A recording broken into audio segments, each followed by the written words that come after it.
Hello guys, कैसे हो? I hope कि आप सब अच्छे होंगे, स्वस्थ होंगे, मस्त होंगे, अपना पूरा पूरा ख्याल रखते होंगे और लाइफ में आगे बढ़ते होंगे। आज मैं बताऊंगी आप लोगों की कि घर में नकारात्मक ऊर्जा अगर है आपके घर में, तो ऐसे कौन से लक्षण हैं जो आप पता कर पाए। घर में नकारात्मक ऊर्जा जब होती है ना, तो घर में लक्षण आते हैं। क्या क्या लक्षण घर के लोगों में, घर में क्या क्या लक्षण आते हैं, मैं आज आप लोगों को बताऊंगी। जैसे कि घर में नकारात्मक जब ऊर्जा होती है ना, जैसे कि वास्तुशास्त्र के मुताबिक घर की खुशहाली और जीवन में तरक्की का सीधा संबंध ऊर्जा से होता है। ठीक है।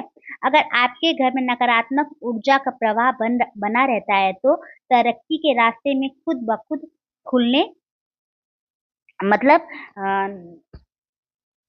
खुद ब खुद तरक्की के रास्ते बंद हो जाते हैं। अगर सकारात्मक ऊर्जा का प्रवाह बना रहता है, तो तरक्की के रास्ते खुलने लगते हैं। ठीक है, तो आज मैं बताऊंगी आपको आज ऐसे 5 सिम्टम्स के बारे में जिससे आप पहचान पाएंगे कि आपके घर में नकारात्मक ऊर्जा है कि नहीं।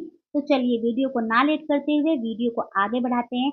जो लोग मेरे चैनल को सब्सक्राइब नहीं किए हैं, जल्दी जल्दी जाके मेरे चैनल को सब्सक्राइब कीजिए, लाइक कीजिए और ज्यादा से ज्यादा शेयर कीजिए, ताकि मेरा नया नोटिफिकेशन आप तक पहुंचता रहे। यानी कि मेरा नया वीडियो जो मैं डालती हूँ, हर टॉपिक पे लाती हूँ, वो वीडियो आप लोगों को मिलता रहे। तो चलिए वीडियो को ना देर करते हुए वीडियो को आगे बढ़ाते हैं। जैसे कि आपको जो जैसे कि नकारात्मक जो ऊर्जा रहता है ना आपके घर में, तो पहला लक्षण ये होता है कि घर में ना बहुत कला होती है। जैसे कि आप जितना जैसे पूजा पाठ करोगे, आपके घर में कला होने लगे कला होने लगती है, झगड़े लड़ाई होने लगते हैं, घर में तरक्की रुक जाती है। आप जैसे भी कोई भी पूजा पाठ या किसी भी पूजा पाठ का संकल्प लोगे ना, तो आपके घर में लड़ाई झगड़ा, पहला सिम्टम तो ये हो जाएगा, लड़ाई झगड़ा स्टार्ट हो जाएगा। ठीक है। और वही जैसे कि और वही क्या बोलते हैं, जो आपके काम वाम में रुकावट, जैसे कि कोई काम वाम करता है ना, तो बहुत जल्दी रुकावट आती है, जैसे कि नकारात्मक ऊर्जा रहती है। तो आज मैं बताऊंगी आप लोगों को सकारात्मक ऊर्जा भी और नकारात्मक ऊर्जा भी। सकारात्मक ऊर्जा कैसी रहती है और नकारात्मक ऊर्जा। और जैसे कि आपके घर में नकारात्मक ऊर्जा हावी हो जाए, तो सारी मेहनत बेकार भी हो जाती है और सफलता दूर चली जाती है आपसे। ठीक है, तो ऐसे ऐसे ही मैं छोटे छोटे टिप्स आप लोगों के लिए लेते आती हूँ। जैसे कि हमने से कई लोग रोजमर्रा की कुछ छोटी छोटी बातों को नजरअंदाज कर देते हैं, लेकिन यही छोटी बातें नकारात्मक ऊर्जा को जन्म देती है, जो धीरे धीरे पूरे परिवार का माहौल को प्रभावित कर लेती है। ठीक है, तो ऐसे छोटी छोटी बातें हैं जो मैं आप लोगों को बताने वाली हूँ। जैसे कि ज्योतिषी के अनुसार घर में फैली नकारात्मक कुछ खास संकेत से पता चल सकती है। ऐसे में आइए जानते हैं उनकी संकेतों के बारे में, वो क्या ऐसे लक्षण है उनके बारे में हम जानते हैं। ठीक है, तो पहला लक्षण मैंने आपको बता दिया। और दूसरा लक्षण है जैसे कि जैसे कि वही पहला, लगातार लड़ाई झगड़ा होना। अगर घर के सदस्यों के बीच में हर छोटी छोटी बातों पर विवाद होने लगे, तो माहौल तनावपूर्ण रहने लगते हैं। तो ये इस बात का संकेत देता है कि आपके घर में नकारात्मक ऊर्जा का संचार हो चुका है। ठीक है, तो इससे जैसे कि आपको लगेगा कि घर में लड़ाई झगड़ा हो रहा है, तो आप समझ जाइए कि आपके घर में नकारात्मक ऊर्जा हावी हो गई है। ठीक है, दूसरा लक्षण है चिड़चिड़ा और उदास माहौल होना। अगर आपके व्यवहार में चिड़चिड़ापन बढ़ जाता है, दोस्तों में रिश्तेदारों से संबंध बिगड़ रहे हैं, कार्यस्थल में भी लोगों से अनबन हो रही है, तो ये सब भी घर में नकारात्मक ऊर्जा का प्रवाह का संकेत होता है। ठीक है, और तीसरा लक्षण है कि जैसे कि दीवारों से सीलन आना, दीवारों पर अचानक सीलन का जमाव होना। सिर्फ साफ सफाई का मुद्दा नहीं है, वास्तु के अनुसार यह नकारात्मक ऊर्जा को आकर्षित करता है और घर के वातावरण को भी भारी बना देता है। इससे घर में बदबू और बीमारियों का भी खतरा बढ़ जाता है। ठीक है, तो और चौथा है क्या है, ये वास्तु के अनुसार ऐसे संकेतों को मैंने आपको पांच पांच संकेत के बारे में आप लोगों को बता दी है, कौन कौन से लक्षण होते हैं।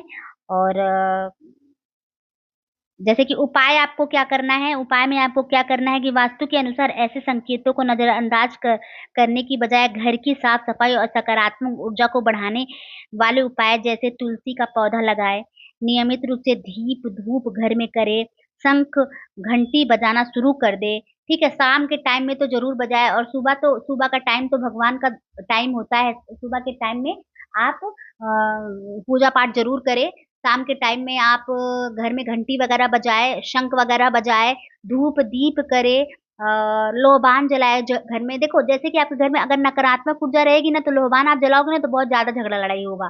तो वो झगड़ा लड़ाई नहीं होगा, वो जितने भी नकारात्मक ऊर्जाएं होंगी ना, वो आपस में आप लोगों को लड़ाई झगड़ा करवाएंगी। इसलिए करवाएंगी क्योंकि वो जो नकारात्मक ऊर्जा है ना, कि गूगल वगैरह से ना, ये सब चीज से ना बहुत तेज चिड़चिड़ होते हैं, मतलब चिड़चिड़ाते हैं, गुस्सा होते हैं, और गुस्सा होके ना लड़ाई झगड़ा करवाते हैं। वो जैसे जैसे वो बाहर भगते हैं ना, वैसे वैसे झगड़ा लड़ाई करवाते हैं। तो आप लगातार अगर गूगल वगैरह आप जलाते रहोगे ना घर में, तो धूप वगैरह दिखाते रहोगे, तो वो नकारात्मक ऊर्जा जाते जाते चली जाएगी। आपको एक बार जलाना है, 2 बार जलाना है, और बीच में नहीं छोड़ना है। आप बीच में छोड़ दोगे तो उससे पहले से ज्यादा हावी हो जाएगी। आपको लगातार करना है जब तक आपको लगे नहीं कि घर में लड़ाई झगड़ा कम हो गया है, तब तक। जैसे कि आप शुरुआत में करोगे, तो शुरुआत में थोड़ा बहुत तो थोड़ा ज्यादा होने लगेगा घर में लड़ाई झगड़ा। और जैसे जैसे आप धीरे धीरे बढ़ाना स्टार्ट करोगे गूगल, और दिन पे दिन गूगल लोबान वगैरह जलाना स्टार्ट करोगे, धूप धूनी दिखाने स्टार्ट करोगे, घंटी नाद बजाना स्टार्ट करोगे, शंख वगैरह, तो वो धीरे धीरे नकारात्मक ऊर्जा आपके घर से हरदम के लिए चली जाएगी। ठीक है। और मैं आपको एक ट्रिक और बता देती हूँ कि घर में हमेशा ना कपूर की धुनी दिखानी है। जैसे कपूर और लौंग को साथ में जलाना है रात के समय। जैसे कि आप सब काम कर लेते हो, जैसे कि मैंने पहले उपाय में भी आपको बताया है कि लक्ष्मी जी भी इससे आकर्षित होती है। रात में सब काम हो जाए, जब आप सोने जाओ, हाँ, मंदिर का गेट, अपने घर की मंदिर के गेट को बंद करो, लाइट को बंद करो अपने घर की। तो उससे पहले आपको क्या करना है, कपूर में 2 लौंग जला देना है, और तेजपत्ता के ऊपर जलाना है, और पूरे घर में उसकी धुनी दिखा के आपको किचन में रख देना है। ठीक है, या तो किचन में ही जला देना है। इससे भी नकारात्मक ऊर्जा आपके घर में नहीं होती है। और सुबह उठ के आपको क्या करना है, सबसे पहले गेट, जब आपका मेन डोर जो होता है ना, जो मेन डोर होता है, उस पे आप खोल के आपको बाहर कदम नहीं रखना है। अंदर से ही आपको क्या करना है, मेन गेट पे ही गंगा जल का छिड़काव करने लेना है।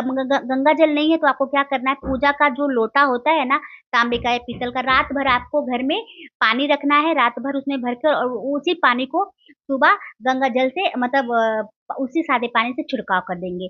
गंगा जल रहेगा तो बहुत ही अत्यधिक अच्छा होता है।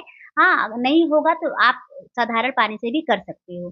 ठीक है, क्योंकि जितनी भी नेगेटिविटी है ना, सब आके आपके घर में नहीं घुस पाएगी। तो जितनी भी आपका मेन डोर होता है ना, उसके बाहर आके बैठ जाती है।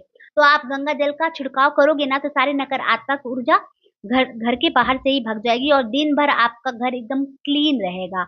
हाँ, सकारात्मक आपके घर में बने रहेंगे। ठीक है, ना लड़ाई झगड़ा कुछ नहीं होगा, और बाहर से ही वो भग जाएंगे। ठीक है, तो आप दीप धूनी जलाना बंद मत कीजिएगा। कुछ लोग होते हैं कि कुछ हफ्ते करेंगे फिर उसके बाद छोड़ देते हैं, ऐसा बिल्कुल नहीं करिएगा। आपको क्या करना है, आपको लगातार कंटिन्यू आपको करना है। ठीक है, जब तक आपको लगे नहीं कि आपका घर का माहौल सही नहीं हो रहा है। ठीक है, ये थे मेरे छोटे-छोटे टिप्स जो मैं हरदम लेकर आती हूँ, अपने शॉर्ट वीडियो में भी लेकर आती हूँ।